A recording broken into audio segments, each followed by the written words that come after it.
Je suis Norbert Merjanian, je suis écrivain de science-fiction, scénariste aussi, de science-fiction toujours.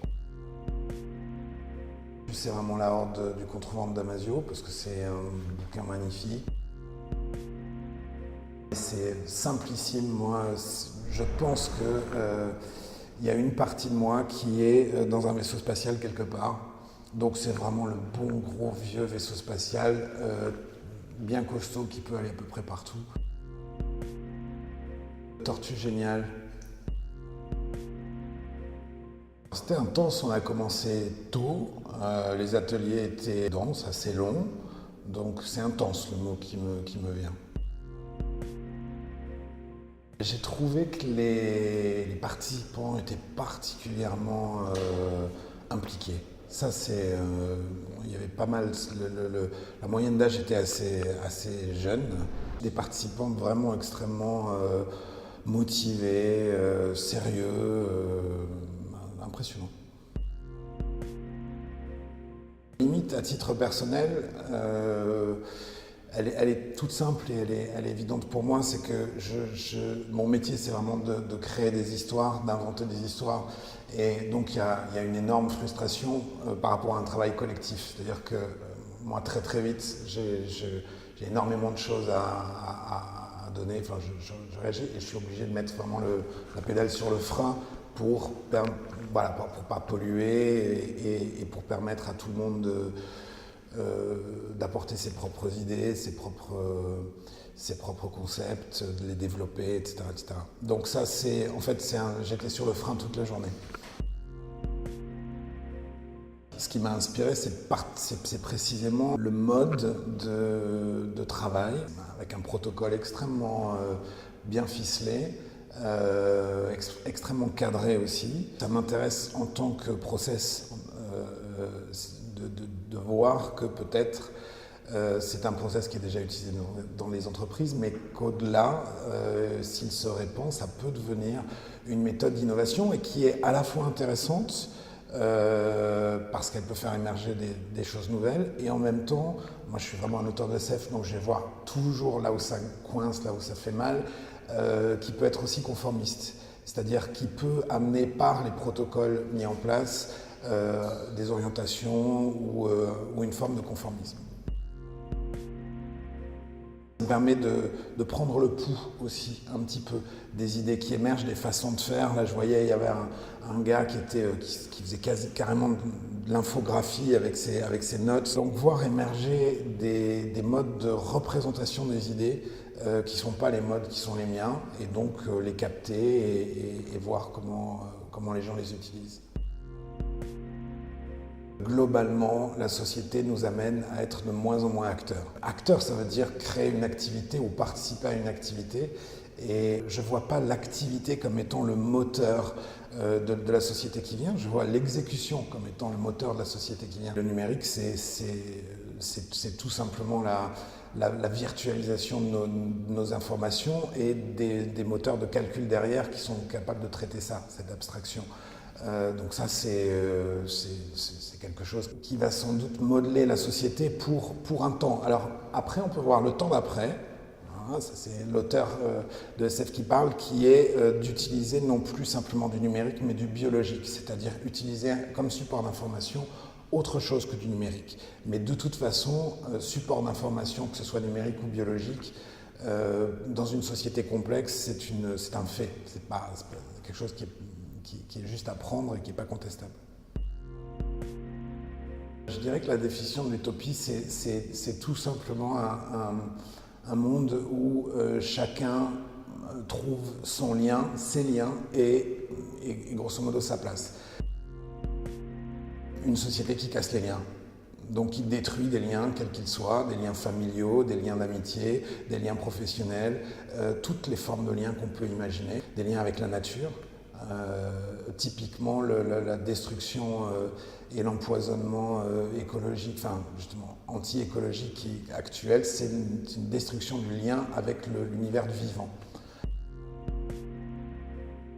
Globalement dystopique, mais dans un un monde économique qui ne prend pas en compte le lien comme étant une valeur forte, voire la valeur dominante. Mais je suis moins pessimiste que ce que j'ai pu être à un moment donné, parce que je vois notamment dans les générations plus jeunes qui partent de là où on est une capacité de remise en cause justement de ce modèle global, sociétal et de recherche d'autres formes de vie économique, de vie sociale. Et il y a une vraie recherche, c'est pas juste du bullshit, c'est pas juste, voilà, c'est pas des révolutionnaires de salon, c'est des gens qui, sur le tas, que ce soit dans les forêts ou dans les villes, vont essayer autre chose. Oui, moi je crois, mais en revanche c'est dur. C'est dur parce que précisément là, ce dont on a envie de parler, c'est d'alerter, c'est de mettre l'accent sur tout ce qui ne va pas et les mauvaises orientations. Cela dit, comme beaucoup l'ont fait, c'est vraiment le thème de Black Mirror, mais une vieille habitude de la SF de faire ça. Aujourd'hui, il y a une réorientation un peu, en tout cas un souhait de parler de futur désirable.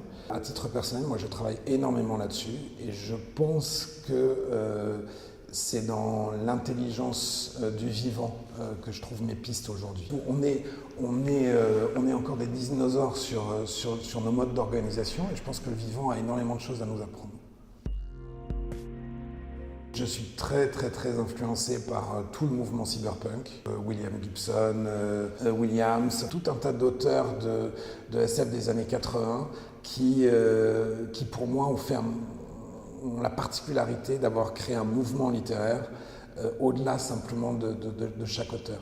Je suis un gros fan de Philippe K. Dick, mais ça c'est une tarte à la crème. Premier contact pour l'ambition de traiter d'une question de linguistique en fait et du signe, de sémiologie dans un format de cinématique et de l'avoir traité avec énormément de talent. Ghost Chinese Story, histoire de fantôme chinois, version, je crois que c'est 88-89 du cinéma de Hong Kong, qui a posé plein de jalons à l'époque, qui annonce Matrix, qui annonce tout un tas de choses des films des années 90. Non, j'ai pas d'épisode préféré.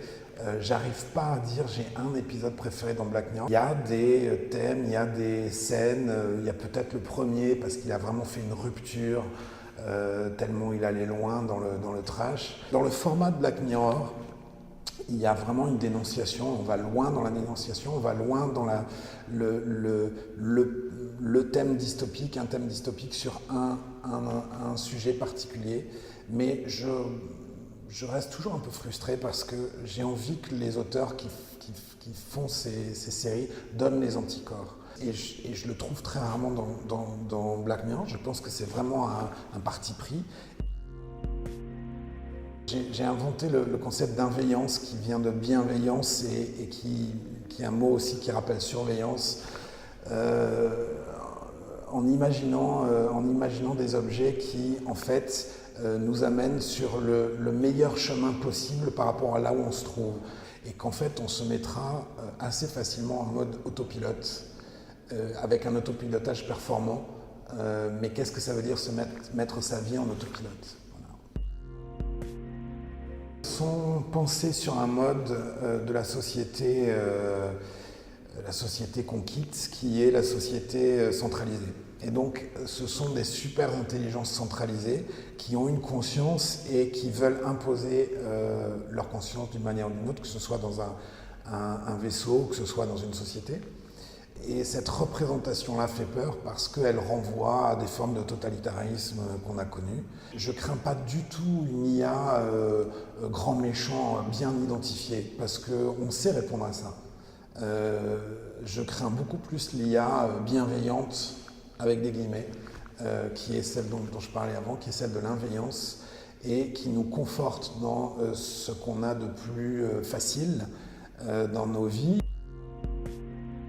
J'ai bien aimé les robots qui sont quand même plutôt intelligents de Interstellar et notamment j'ai adoré le rapport à l'humour du personnage principal, où il règle le niveau d'humour du robot, et jusqu'à ce que le robot devienne tellement sarcastique, ironique, etc., qu'il ne le supporte plus et il lui demande de baisser son niveau d'humour. Et là, il y a quelque chose d'assez chouette qui a un écho justement aux androïdes, un écho mais positif, aux androïdes d'Alien par exemple, qui sont les traîtres. Et là, on a un robot qui au contraire est positif. Moi, je ne peux pas concevoir la SF comme étant anti-technologique. C'est ce qui définit l'homme. Donc, un homme sans technologie, ça n'existe pas. En revanche, les choix technologiques ne sont pas des choix démocratiques. Une chose que la SF peut amener justement dans les anticorps dont je parlais, c'est la réappropriation des choix technologiques. Et ça, alors, en revanche, là, c'est vraiment un enjeu fondamental. Donc, être anti-technologique, pour moi, n'a de sens que si on considère la technologie comme étant des choix faits par un petit nombre de gens. En fait, on n'est pas anti-technologique, on est anti-choix oligarchique. Voilà. Facebook, clairement. Je me suis déjà barré une fois, je pense que je vais le faire une deuxième. Oui, de programmer Colony, qui est là cette année, c'est Exoterritoire, avec qui est un spectacle, performance, balade qu'on a créé ensemble avec Frédéric Delias, et donc on va travailler l'année qui vient sur un deuxième opus qui devrait être sur les rails pour l'année prochaine. Donc c'est une bonne idée de programmation. À quoi ça sert d'avoir une intelligence si c'est pour l'utiliser pendant 80 ans? Voilà. Je veux juste un mot, c'est pétiller, c'est un verbe on va dire. Voilà, j'aime bien ce mot, c'est pétiller, quelque chose qui pétille, voilà, c'est le mot qui me vient.